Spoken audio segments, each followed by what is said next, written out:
आप सभी को नमस्कार। आज मैं आप सभी के समक्ष राधा रानी की एक कहानी लेकर आई हूँ। राधा रानी की अनोखी कहानी। तो श्रवण करते हैं ये कहानी। यह कहानी है बरसाना की, जहाँ राजराजेश्वरी श्री राधा रानी जी का जन्म हुआ था। बरसाना में श्री राधा रानी जी का एक मंदिर है, जिसके पास एक सेठ जी रहा करते थे। सेठ जी बहुत ही संपन्न थे। उनके पास सब कुछ था, आलीशान दुकान, भव्य भवन, 3 बेटे और 3 बहुएं। सेठ जी यूं तो हर तरीके से संपन्न थे, लेकिन फिर भी उनके मन में एक बहुत बड़ा दुख था। उन्हें हमेशा लगता था कि काश उनकी एक पुत्री भी होती। उन्हें लगता था अगर उनके एक पुत्री होती तो वे अपने मन की सारी बात और अपनी पुत्री को बताते और पुत्री को बहुत दुलार करते। कुछ समय पहले सेठ जी की पत्नी का देहांत हो गया, इसलिए सेठ जी बहुत अकेलापन महसूस करने लगे। सेठ जी हमेशा अपने घर के पास स्थित मंदिर में श्री राधा रानी जी के दर्शन करने जाया करते थे। एक दिन जब सेठ जी मंदिर में श्री राधा जी के दर्शन करने गए, उस दिन मंदिर में एक संत पधारे थे। सेठ जी को कुछ उदास देखकर संत जी ने सेठ जी से पूछा, उदास क्यों हो बेटा तुम? सेठ जी बोले, महाराज मेरे कोई भी बेटी नहीं है, इसलिए मैं उदास हूँ। संत जी मुस्कुराए और बोले, यदि जीवन में किसी का अभाव है तो उसकी जगह भगवान को बिठा लेना चाहिए। सेठ जी बोले, महाराज मेरे तो कोई बेटी नहीं है, तो मुझे क्या करना चाहिए?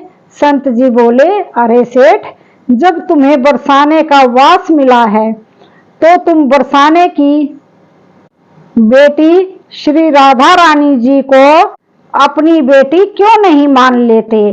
संत जी की यह बात सेठ जी को बहुत पसंद आई। उसी दिन सेठ जी ने श्री राधा रानी जी का एक बहुत बड़ा चित्र मंगवाया और उसे अपने कमरे में लगा लिया। अब तो सेठ जी का जीवन ही बदल गया। वे उठते बैठते सोते जागते श्री राधा जी को अपनी बेटी मानकर उनसे बातें करने लगे। उन्हें अपनी पुत्री को हर बात बताने में बहुत आनंद आता था। सेठ जी की राधा जी में ऐसी लगन लगी कि वे जब भी वे दुकान जाते तो श्री राधा रानी को भोग लगाकर प्रसाद पाकर ही जाते थे। शाम को लौटते तो राधा जी को प्रणाम करते, उनसे बातें करते और भोग लगाकर फिर प्रसाद ग्रहण करते और हर समय श्री राधे संकीर्तन किया करते थे और हर समय प्रसन्नचित रहा करते थे। जब भी सेठ जी से कोई उनका परिचय पूछता तो सेठ जी कहते, 3 बहू बेटे हैं, घर में सुख सुविधा है पूरी, संपत्ति भरी भवन में रहती नहीं कोई मजबूरी, कृष्ण कृपा से जीवन पथ में आती ना कोई बाधा, मैं बड़भागी पिता हूँ, मेरी बेटी है श्री राधा। एक दिन सेठ जी के घर में चूड़ी पहनाने वाली मनियारन आ गई। तीनों बहुओं ने बारी बारी से जाकर मनियारी से चूड़ियां पहन ली। श्री राधा जी को लगा कि आज हमारे पिता के घर में चूड़ी पहनाने वाली आई है, तो मैं भी जाकर चूड़ियां पहन लेती हूँ।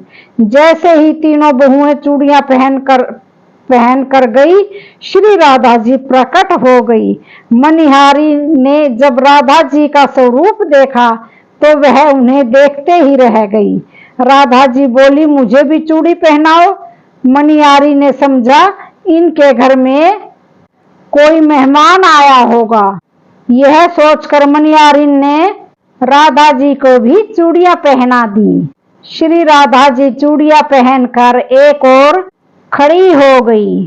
चूड़ियां पहनाकर मनियारन हमेशा की तरह चूड़ियों का पैसा लेने सेठ जी की दुकान पर जा पहुंची। मनियारी को देखते ही सेठ जी बोले, घर पर चूड़ियां पहनाने गई थी, यह लो तुम्हारे पैसे। सेठ जी ने मनियारी को हर बार के जितने ही पैसे दे दिए। मनियारी बोली, सेठ जी इस बार मैं पैसे ज्यादा लूंगी। मैंने आपके घर में 3 जनों को नहीं बल्कि 4 जनों को चूड़ियां पहनाई है। सेठ जी बोले, हमारे घर में तो 3 बहुओं के अलावा चौथी कोई भी नहीं है चूड़ी पहनने वाली। मनियारिन बोली, यह मैं नहीं जानती, लेकिन मैंने तो चूड़ी 4 जनों को पहनाई है। सेठ जी बोले कि बाकी के पैसे मैं पहले घर में पता करूंगा, उसके बाद दूंगा। मनियारिन बोली, ठीक है सेठ जी, आप घर में पता करके दे देना। यह कहकर मनियारिन चली गई। शाम को सेठ जी घर पहुंचे। उन्होंने घर में मनियारिन के बारे में पूछा। उनकी बहुओं ने कहा कि केवल हम तीनों ने ही चूड़ियां पहनी थी। सेठ जी बोले, मैं भी कहूं कि चौथा तो कोई है ही नहीं हमारे घर में जो चूड़ियां पहने। इस प्रकार सेठ जी यह बात भूल गए और अपने नित्य काम में लग गए। सेठ जी राधा राधा बोलते बोलते श्री राधा जी को प्रसाद का भोग लगाकर और भोजन करके सो गए। जब सेठ जी को नींद आ गई तो उनके सोपन में श्री राधा जी प्रकट हो गई। राधा जी बहुत उदास थी, उनकी आंखों में आंसू थे। सेठ जी ने पूछा, बेटी उदास क्यों हो?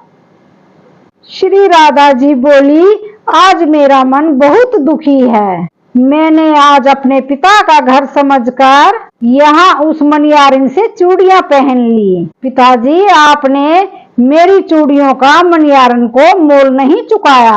पिताजी, आपने मुझे बेटी तो बना लिया, परंतु आपको मेरी याद नहीं आई। आपने मुझे भुला दिया, इससे मैं बहुत दुखी हूँ। यह सुनकर सेठ जी सपने में ही रोते हुए बोले, बेटी मुझे माफ कर दो, मुझसे बहुत बड़ी भूल हो गई।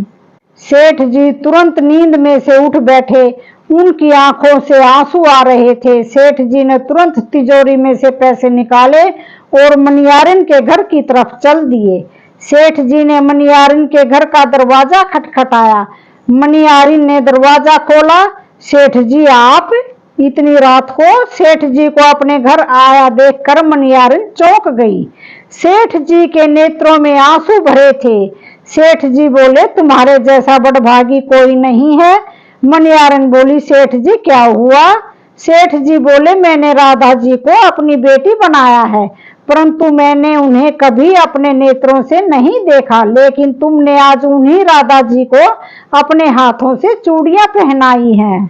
आज तुम्हारे जितना भाग्यशाली इस धरती पर कोई नहीं है। मैं तुम्हें अपनी पुत्री की पहनी हुई चूड़ियों का मूल्य चुकाने आया हूँ। यह कहकर सेठ जी ने रुपयों से भरी हुई थैली मनियारी के पास रख दी और कहा, इसमें से जो भी लेना हो वो ले लो। जब मनियारी ने सुना कि स्वयं राधा जी उससे चूड़ियां पहनने आई थी तो उसकी आंखों से भी आंसुओं की धारा बह निकली। मनियारिन बोली, सेठ जी, मैं राधा रानी की चूड़ियों के पैसे आपसे कैसे ले सकती हूँ? राधा रानी तो इस बरसाने की बिटिया है और मैं बिटिया की चूड़ी के पैसे नहीं लूंगी। परंतु सेठ जी नहीं माने। सेठ जी ने रुपयों से भरी हुई थैली मनियारिन के घर पर रखी और वहां से सीधे श्री राधा जी के मंदिर चले गए। उस दिन के बाद सेठ जी ने सब कुछ छोड़कर संन्यास ले लिया और अपना शेष जीवन श्री राधा जी के मंदिर में राधा जी की भक्ति करते करते बिता दिया। तो आज की कहानी का यहीं पर समापन होता है। वीडियो अच्छी लगे तो चैनल को लाइक शेयर सब्सक्राइब जरूर करें। धन्यवाद। बोलिए श्री राधे राधे।